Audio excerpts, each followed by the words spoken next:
জাপানে এসে ছোটবেলাটা যেন সার্থক হয়ে গেল। ছোটবেলাতে ডিসকভারি চ্যানেলে যখন দেখতাম ওই যে যেই লোকটা সবসময় পোকামাকড় তারপর জল দিয়ে যেত, সেই ফিলটা আমি এখন এখানে পাচ্ছি। সেই যে সেরকম জলের ধারা, ওরকম গাছ ভেঙে পড়ে আছে, আর পেছনে ক্যামেরা করছে, ক্যামেরাম্যান যাচ্ছে মোজা খুলে জল সেকে খাচ্ছে, এইসব দেখতাম।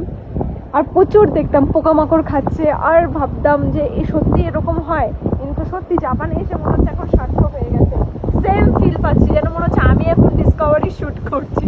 ডিসকভারি না, এখন you are watching Jiya Sarkar from Japan shoot করছি। এটা তো তোমরা এখন দেখতে পাবে, কিন্তু পোকামাকড় আর খেতে পারবো না। এখানে ওই লোকটা দেখো মাছ তুলছে, ধরছে, মাছ তো পাচ্ছে। ওখানে দেখো মাছ ধরছে, আদৌ মাছ পায়?